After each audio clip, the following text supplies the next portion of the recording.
कौन है तू? जी हमको पैसे चाहिए थे कुछ। अच्छा, तो अब भिखारी गेट के बाहर तक आके भीख मांगने लग गए। तुम भिखारियों के तो बड़े भाव बढ़ गए हैं। नहीं आप गलत समझ रही हैं। हम कोई भिखारी विखारी नहीं है। हमारा नाम सतीश है, बिहार से आए हैं। वो हमको कुछ पैसों की जरूरत है, 3.5 लाख रुपए होगी।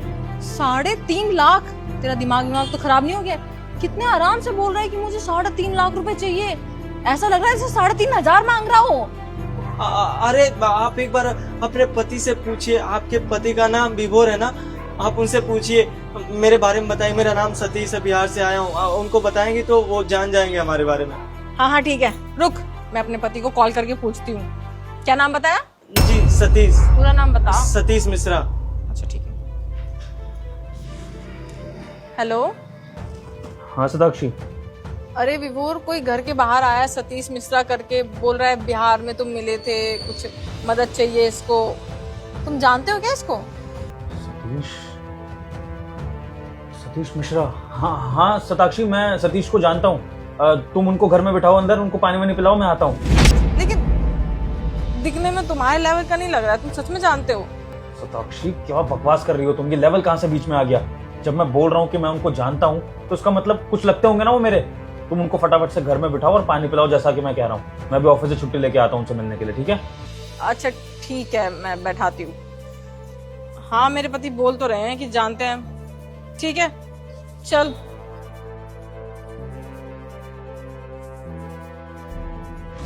बैठ जा। ऊपर कहाँ बैठ रहा है? नीचे बैठ। इतने गंदे कपड़े हो रहे हैं, मेरा सोफा गंदा हो जाएगा। पता भी है कितना महंगा है। जी, वो एक गिलास पानी मिलेगा? गला सूख रहा है। तू यहाँ पे पार्टी करने आया है? पानी दे दो, चाय दे दो, कॉफी दे दो। एक तो मुझे पता भी नहीं है कि विभोर तुझे जानते भी है या नहीं। मुझे तो नहीं लगता कि वो तुझ जैसे इंसान को जानते हैं। वो आ जाएंगे, अगर वो कंफर्म करेंगे कि वो तुझे जानते हैं तो तुझे चाय पानी दोनों दे दूंगी, ठीक है? बैठ जा अभी। अरे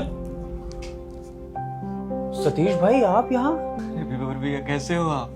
मैं बिल्कुल ठीक सतीश भाई। उम्मीद नहीं थी कि आपको इस तरह से अचानक यहाँ देखूंगा अपने घर। कैसे आना हुआ? क्या करें, कुछ मजबूरियां खींच लाई आपके यहाँ। मजबूरी? अच्छा बैठिए, इतनी देर हो गई, हम खड़े खड़े बात कर रहे हैं। आप बैठिए सोफे पे। अरे बैठिए सतीश भाई, सोच के रहे बैठिए, अपना ही घर समझिए। साक्षी, तुमने अभी तक सतीश भाई को पानी नहीं दिया? अभी तो आई है ये, लाती हूँ ना, मैं पानी लाती हूँ, आप बैठिए। हाँ जाओ, पानी लाओ। एक मिनट सतीश भाई, मैं भी बैठता हूँ। बताइए सतीश भाई, कौन सी मजबूरी की बात कर रहे थे आप? सब ठीक है ना? पानी लीजिए सतीश भाई। शुक्रिया।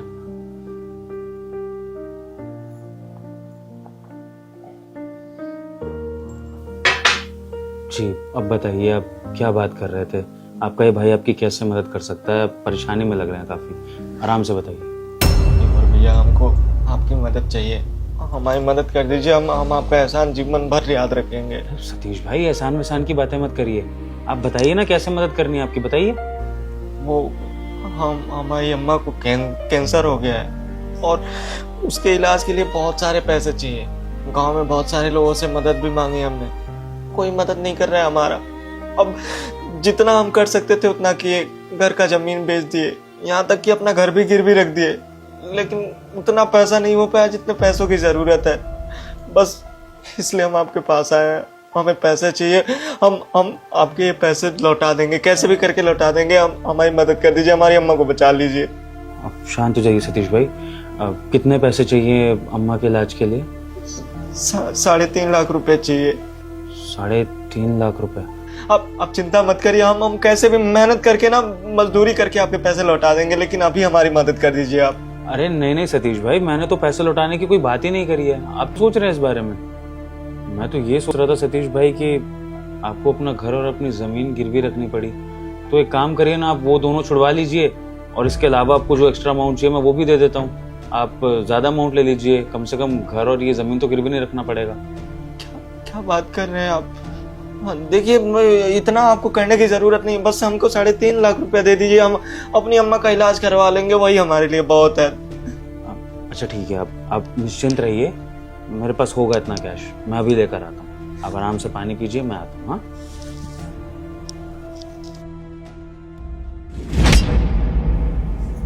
क्या कर रहे हो तुम? सतीश भाई को 3.5 लाख रुपए की जरूरत है उनकी माँ के इलाज के लिए, तो बस वही उनको देना चाह रहा था। 3.5 लाख रुपए हलवा है क्या? कोई भी ऐरा गैरा आएगा और तुमसे पैसे मांगेगा और तुम जाकर उसको पैसे दे दोगे? सताक्षी वो कोई भी नहीं है। सतीश भाई बहुत इंपॉर्टेंट इंसान है मेरे लिए। यार कितने भी इंपॉर्टेंट होगा यार कोई तुम्हारा दोस्त, लेकिन इसका मतलब ये नहीं है कि अपनी मेहनत की कमाई तुम जाकर उसको दे दो। तुम जानते नहीं हो जैसे गांव के गरीब लोगों को आए हैं, कोई बहाना दे रहे हैं, क्या पता झूठ बोल रहे हो। पैसे हड़पने का तरीका होता है इनका, और कुछ नहीं। सताक्षी तुम्हें याद है एक बार मैं यूपी की साइड गया था और मैं वहां पर स्टक हो गया था, फिर एक इंसान ने मेरी मदद करी थी, मैंने तुम्हें वो स्टोरी बताई थी।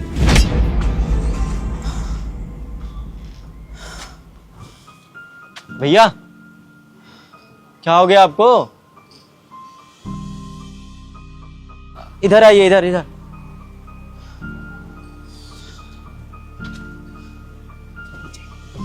बैठिए। एक मिनट। पानी पीजिए, पानी।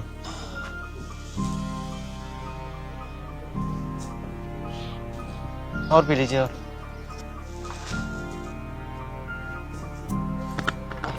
धन्यवाद भैया। खाना वाना खाएं आप?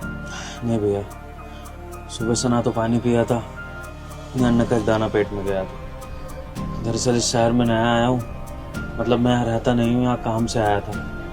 लेकिन किसी सुनसान जगह से निकलते हुए कुछ चोरों ने मेरा फ़ोन, वॉलेट सब कुछ चुरा लिया और मुझे ऐसे ही छोड़ दिया। अब मैं दर बदर भटक रहा हूँ कि किससे मदद मांगूँ, कहाँ जाऊँ। पुलिस के पास भी गया तो पुलिस ने रिपोर्ट तो लिख ली, लेकिन फिर बोला कि बाद में आना इन चीज़ों के लिए, वो इतनी मगजमारी नहीं करेंगे। तो बस ढूंढ रहा था किसी को कि कोई मदद कर दे, अपने शहर वापस जा सकूं। तो भैया यहाँ पुलिस प्रशासन कोई नहीं सुनेगा, बहुत गंदा शहर है, और खास करके जो बाहरी आते हैं ना वो तो ज्यादा ही परेशान हो जाते हैं यहाँ आने के बाद। आप उसकी चिंता मत करिए, आप एक काम करिए, आप भूखे हैं, खाना खाइए।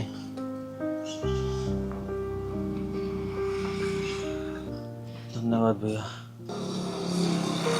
क्या सोचे हैं आप, कैसे वापस जाएंगे? भैया कोई भी बस अगर मुझे अपने शहर तक की करनी है तो 500 से 1000 रुपए का किराया शायद लगेगा। तो इतना अगर मैं कहीं से कुछ मांग लूँ किसी से, कोई मेरी मदद कर दे, तो मैं अपने शहर पहुंच जाऊंगा, वरना तो भगवान भरोसे है।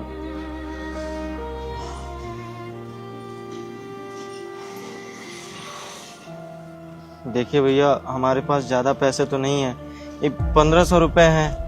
एक काम करिए, इसमें से आप 1000 रुपए रख लीजिए, इतने में आपका ना किराया भाड़ा हो जाएगा और कुछ खा पी लेंगे। और भाई आप 1500 में से 1000 रुपए तो मुझे ही दे रहे हैं, फिर आपको क्या बचेगा? आप सारे मुझे दे देंगे। आप एक काम करिए, आप 500 रख लीजिए, मैं 500 रख लेता हूँ और बाकी मैं कहीं ना कहीं से मांग लूंगा। अरे नहीं नहीं, उसकी कोई जरूरत नहीं है भैया, ये आपको हम बताए ना, बहुत बेकार शहर है, कोई मदद नहीं करेगा, उल्टा आपसे छीन लेंगे यहाँ पे।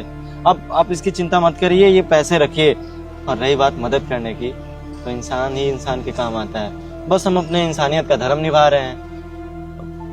भाई डायरी और पेन होगा आपका? हाँ एक मिनट।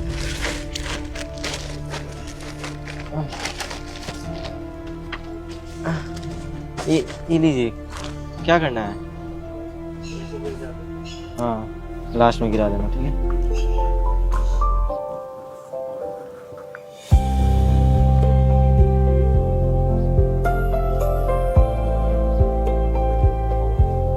बस देखो। लीजिए भैया, इसमें मेरा एड्रेस और मेरा नंबर है। जैसे आज आपने मेरी मदद करी है, कल को आप मेरे शहर आए और आप फंस जाए तो आप अपने भाई के घर आ सकते हैं और बेझिझक मुझसे मदद मांग सकते हैं। समझ गया भैया, आप बहुत खुददार आदमी हैं, ऐसे मदद लेना नहीं चाहते हैं। चलिए कोई बात नहीं, अगर किस्मत में रहा तो जरूर आपसे मिलूंगा, और मदद की जरूरत रही तो आपको बड़ा भाई समझ के जरूर आपसे मदद लूंगा। हाँ काम करिए, खाइए। नहीं नहीं भाई, आप खाना खाइए, मैंने जो थोड़ा बहुत खाया उससे मेरा पेट भर गया। अब मैं चलता हूँ, मुझे वापस अपने शहर निकलना होगा, मेरी बीवी इंतजार कर रही होगी। आपका बहुत बहुत धन्यवाद। ठीक है भैया।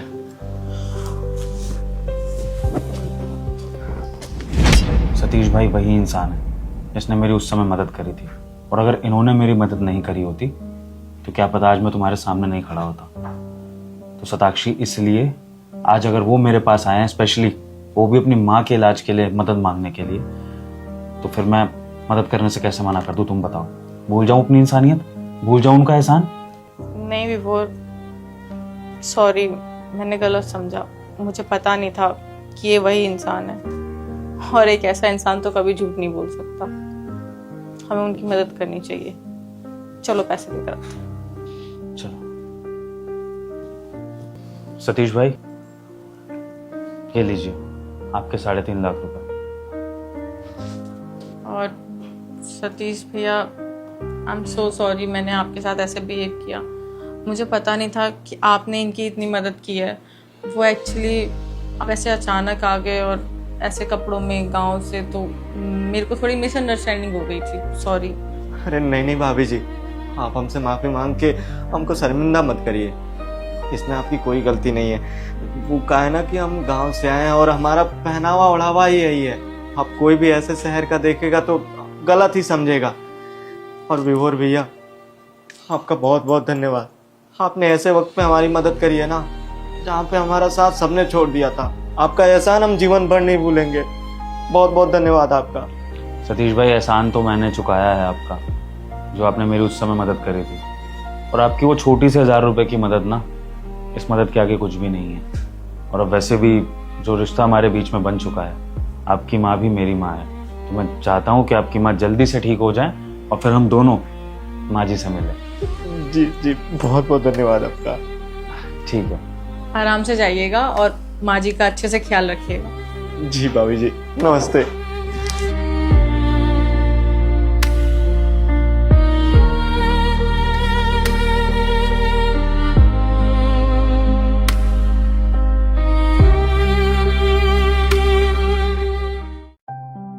अरे दीदी, मैं आ तो रही थी, आपको टिफिन पैक कर दिया।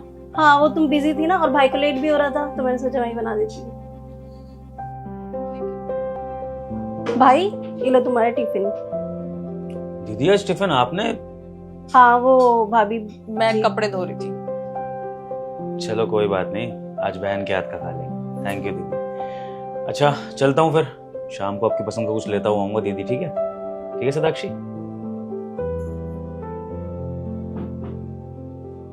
भाई तो चला गया, ब्रेकफास्ट करें दोनों? आप कर लो दीदी, मुझे और भी बहुत काम है। अरे मम्मी, मेहमान बन के आई है तो मेहमान बन के रहे ना। हर चीज में घुसना जरूरी है क्या इसको? भाभी, कहीं घूमने चले? मैं बहुत दिन बाद नोएडा आई हूँ।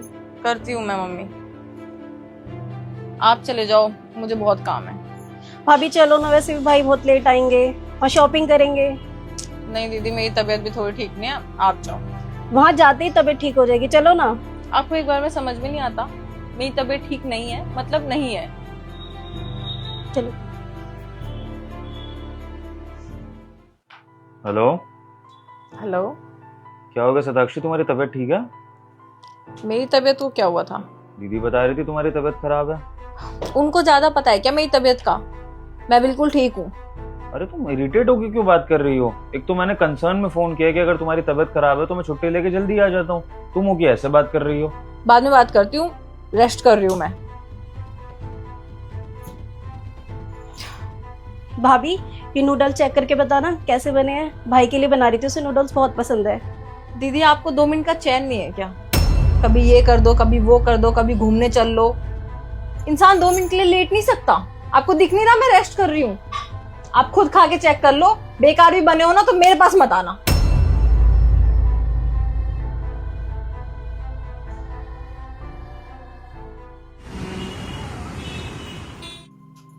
आ गए आप? इतना टाइम कैसे लग गया आने में? अरे वो दीदी के लिए स्पेशली रसमलाई लेने गया था, उनको बहुत पसंद है ना। आ जाओ, बैठ जाओ, रसमलाई खाते हैं आज सारे। आओ दीदी, दीदी देखो आपके लिए रसमलाई लेकर आया हूं, आपकी फेवरेट। दीदी, मैं पानी लेकर आती हूँ। अरे दीदी कहाँ चले गए भाई? पानी। साक्षी दीदी कहाँ है? सुनने गए मेरी आवाज? वो तो चली गई।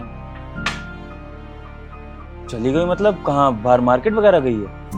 पता नहीं, मुझे बताया नहीं उन्होंने। बताया नहीं? मैं कॉल करता हूँ उसमें।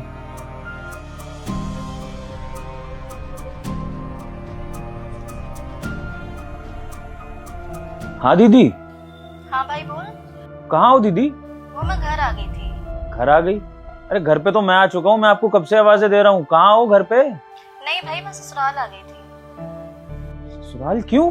मैं बताने वाली थी पर वो मेरी सास की तबीयत ज्यादा खराब हो गई थी ना, इसलिए मैं भाभी को बता के आई थी।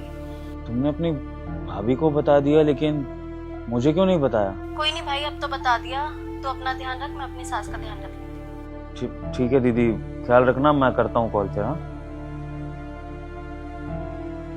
आप फ्रेश हो जाओ, मैं खाना लगा देती हूँ। एक मिनट,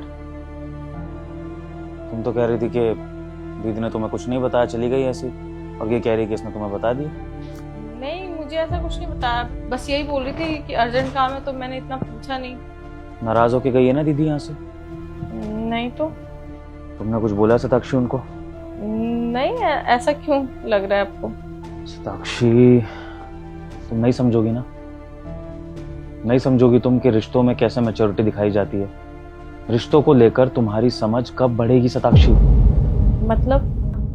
मतलब ये सताक्षी कि मेरी बहन की जगह अलग है और तुम्हारी जगह अलग है।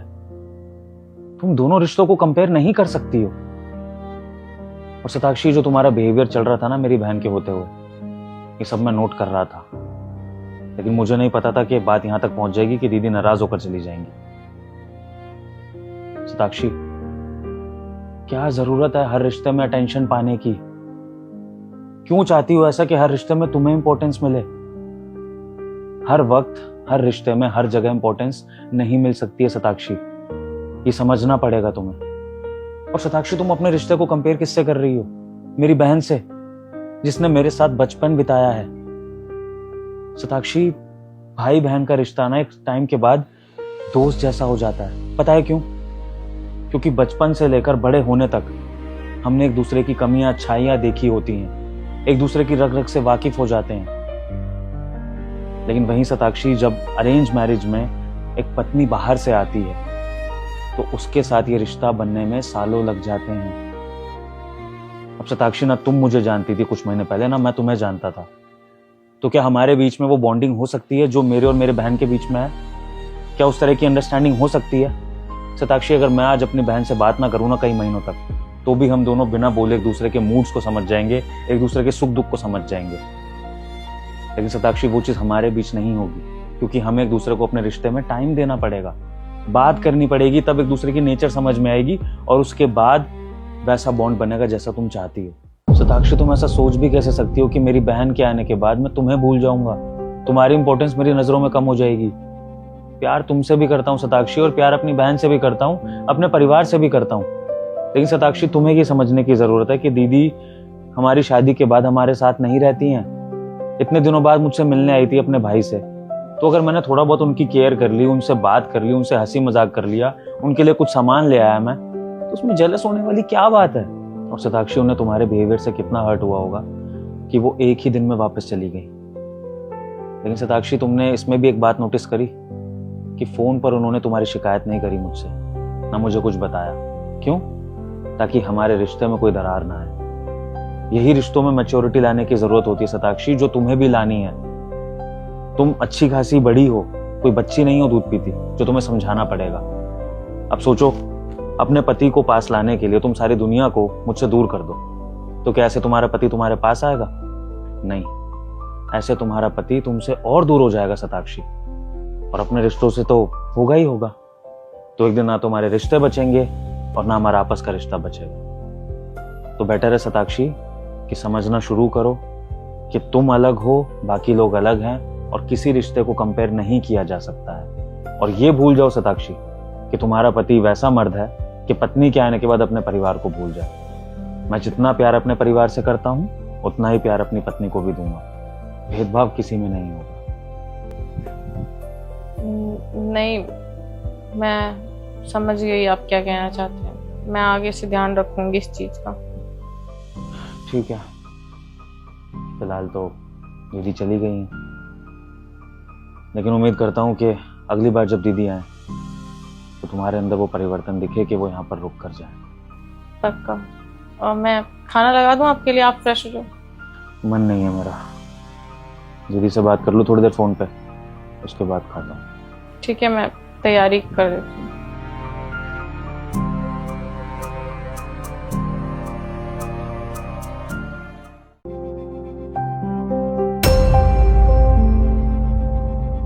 ये लीजिए अपना लंच और टाइम से खाना खा लीजिएगा। तुम भी टाइम से खाना खा लेना और पापा जी का ध्यान रखना। कोशिश करना दिन का खाना पापा जी की पसंद का ही बनाना, और इनकी दवाइयों का भी ध्यान रखना।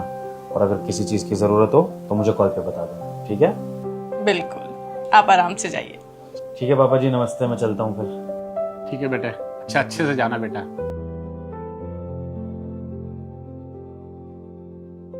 पापा बताओ आपके लिए क्या बनाऊं? बेटा तेरी तबीयत तो ठीक है ना? हाँ पापा, मेरी तबीयत बिल्कुल ठीक है। बेटा तू मेरी वही शताक्षी है ना? हाँ, आपके सामने तो बैठी हूँ। बेटा सच बता, मेरी वही शताक्षी बेटी है ना? मुझे यकीन ही नहीं हो रहा। पापा क्या हो गया, आप ऐसे क्वेश्चन क्यों कर रहे हो? बेटा तुझे याद है तू शादी से पहले कैसे रहा करती थी? अरे शताक्षी बेटा, शताक्षी बेटा, अरे उठ जा बेटा, 10 बज गए हैं। कॉलेज नहीं जाना क्या तुझे? क्या है बाबा, ऐसे सर पे चिल्ला रहे हो? नींद आ रही है, सोने दो। अरे बेटा मुझे ऑफिस जाना है, 10 बज गए हैं। अगर तू चाय नाश्ता कर लेती मैं ऑफिस चला जाता। दिन के ही तो 10 बजे हैं ना, चिल्ला रहे हो सर पे? रात के 10 थोड़ी बज गए हैं। उठ जाऊंगी 11 बजे, 1 घंटा और सो। बेटा सोना है ना, चल सो। हे भगवान, पता नहीं ये लड़की ससुराल में जाके कैसे करेगी। ठीक है मैं ऑफिस जा रहा हूँ। अरे यार पापा रोज नींद खराब कर देते हैं।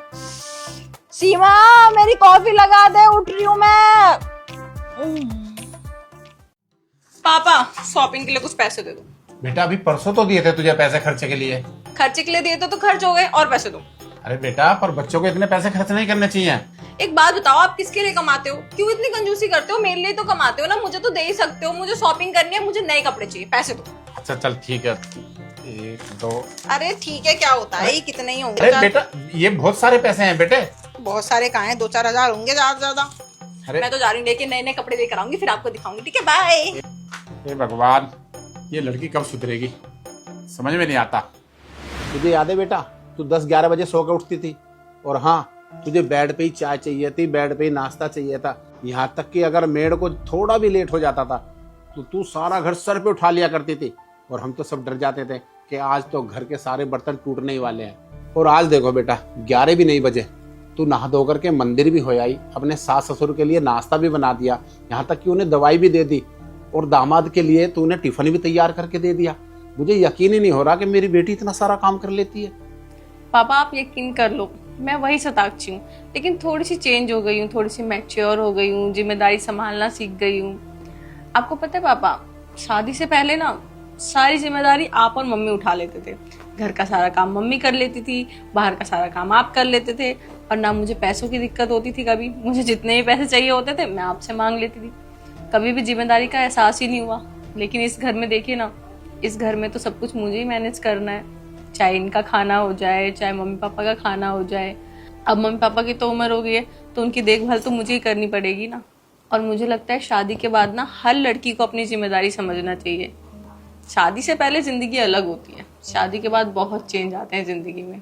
जब मैं इस घर में बहू बन के आई थी ना, तो पहले दिन ही सासू माँ ने मुझे इस घर की चाबी दे दी थी कि आज से ये घर तेरा है बेटा, क्योंकि उनकी तो कोई बेटी है नहीं, उन्होंने मुझे अपनी बेटी की तरह रखा। और जब ये घर मेरा है तो इस घर की जिम्मेदारी भी तो मुझे उठानी पड़ेगी ना। और अब आप देखिए ना, ये सुबह सुबह काम करने जाते हैं, पूरे दिन मेहनत करते हैं, किसके लिए करते हैं? मेरे लिए तो करते हैं। मैं तो बाहर करती नहीं हूँ कुछ, पूरे दिन घर पे रहती हूँ, और इनकी सैलरी आती है ये मुझे मेरे हाथ में देते हैं। तो मेरी रिस्पॉन्सिबिलिटी है कि सुबह उठ के मैं इनके लिए खाना बनाऊँ, इनका लंच तैयार करके दूँ, और कौन तैयार करके देगा? और आपने और मम्मी ने तो मुझे सिखाया ना कि शादी के बाद ससुराल ही एक लड़की का घर होता है, तो अपने घर में जिम्मेदारी भी तो मुझे ही उठानी पड़ेगी। बस आप लोगों के कहे पे चल रही हूँ मैं। क्या हो गया पापा, आप रो क्यों रहे हो? मैंने कुछ गलत बोल दिया क्या? नहीं बेटा, तूने कुछ गलत नहीं बोला, और ये ना ये तो खुशी के आंसू है। मेरी बेटी इतनी बड़ी हो गई और समझदार भी, मुझे यकीन ही नहीं हो रहा। बेटा सच बोलूं, मैं तेरी ससुराल आते हुए ना डर रहा था कि मैं अगर वहां जाऊंगा तो तेरे सास ससुर मुझसे तेरी सारी शिकायत करेंगे कि तुम्हारी बेटी कुछ काम नहीं करती, 11 बजे तक सोती रहती है। बस सोने के अलावा उसे और कोई काम नहीं आता। पर बेटा मैं यहाँ देख करके ना बहुत खुश हूँ, और मैं ना अब खुशी खुशी अपने घर जाऊंगा और तेरी माँ से ना जाके बताऊंगा कि मेरी बेटी समझदार हो गई है और वो ना घर का सारा काम कर लेती है। बस पापा आपके दिए हुए संस्कार हैं और अपने संस्कार पे कभी शक मत करना। आपका सर कभी नहीं झुकने दूंगी मैं। नहीं बेटी, आज तो मुझे यकीन हो गया कि मेरी बेटी ना वाकई में बड़ी हो गई है, मेरा सर कभी नहीं झुकने देगी। बस बेटा तू ना इसी तरह से अपने सास ससुर की सेवा करते रहना।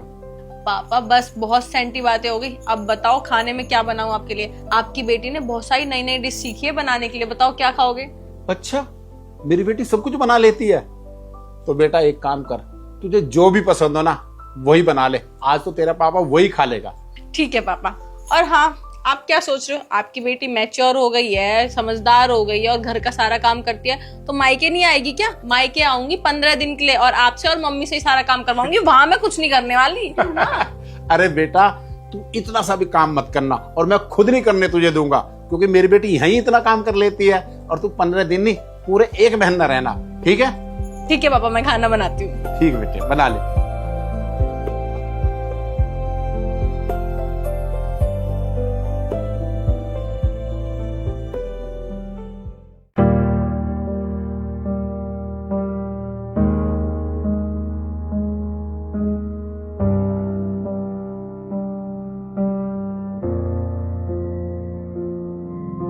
स्वीप सुनो, वो पीछे गार्ड अंकल है ना, ये मिठाई का डब्बा उनको दे आओ। जी सर।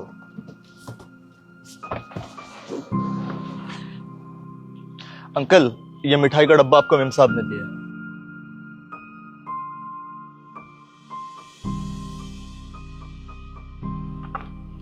अरे सताक्षी तू?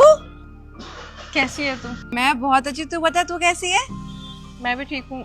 ये राकेश चाचा है ना? हाँ, तो ये यहाँ गार्ड की नौकरी? शुक्र मना मजदूरी नहीं कर रहे, वहाँ पे मजदूरी कर रहे थे तो लोग मेरे पे हंस रहे थे। अरे ये मेरी रेपुटेशन का सवाल था, तो इन्हें यहाँ पे सिक्योरिटी गार्ड की जॉब दे दी। कम से कम इज्जत का काम तो कर रहे हैं एटलीस्ट। सही कह रही है तू। और वैसे भी राकेश चाचा से अच्छा गार्ड तो तुझे कोई मिल ही नहीं सकता था ना। इन्होंने हमें बचपन में इतने अच्छे से पाला पोसा है, इतना अच्छा ध्यान रखा है, तो तेरे घर का ध्यान भी इनसे अच्छा तो कोई रख नहीं सकता था। लेकिन मुझे ना तेरे से ये उम्मीद नहीं थी कि तू इन्हें गार्ड की नौकरी पे रखेगी। तू इनके एहसान भूल गई। बचपन में इन्होंने हमारे लिए कितना कुछ किया है। जब हम दोनों के माँ बाप नहीं रहे थे ना इस दुनिया में, इन्होंने ही पाला पोसा था हमें। अरे आजकल तो किसी के घर में एक लड़की हो जाती है ना, तो उनके ऊपर बोझ हो जाता है कि कैसे पढ़ाएंगे लिखाएंगे, फिर शादी का खर्चा अलग। लेकिन इन्होंने बिल्कुल भी नहीं सोचा कि कहाँ से खर्चा झेलेंगे हम दोनों का। हमारा इतना ख्याल रखा। अगर ये ना होते ना तो शायद तू इतना बड़ा घर नहीं बना पाती और आज मैं इस मुकाम पे नहीं होती। अरे यार तू भी किन चक्करों में पड़ गई है, इतने टाइम बाद तो मेरे से मिली है और तो ये राकेश चाचा की बात लेके बैठ गई। अरे यार तू सोच ना यार, मैं इतनी बड़ी कंपनी की मैनेजर हूँ, 10 लोग मेरे से आते जाते कहते रहते कि तुम्हारा चाचा मजदूरी कर रहा है, तुम्हारा चाचा वो कर रहा है। अरे यार कम से कम यहाँ पे आराम से नौकरी तो कर रहे हैं, धक्के तो नहीं खा रहे, 2 वक्त की रोटी तो मिल रही है ना। और मैंने किस चीज की कमी होने दे रही हूँ?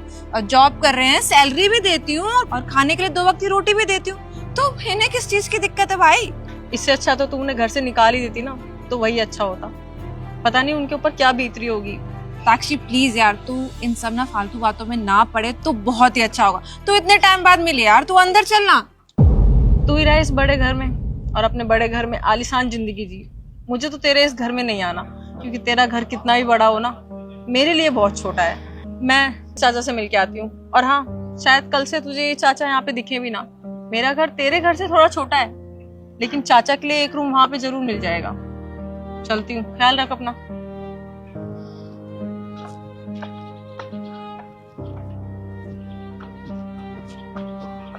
चाचा प्रणाम। अरे बेटा तुम मेरे पैर क्यों छू रहे हो? चाचा आपने मुझे पहचाना नहीं? मैं सताक्षी, मैं और देविका साथ में स्कूल जाया करते थे। आपने हमें पढ़ाया है, हमारा ख्याल रखा है, हमें पाला पोछा है। अरे सताक्षी बेटा, अच्छा अच्छा बेटा, बहुत बड़ी हो गई है और एकदम मैडम बन गई है, खूबसूरत भी। अरे अब पहचान लिया बेटा मैंने तुझे। और बेटा ठीक तो है तू? मैं ठीक हूँ चाचा। हाँ, जो ये मैं मैडम बनी हूँ ना, आपकी वजह से ही तो बनी हूँ।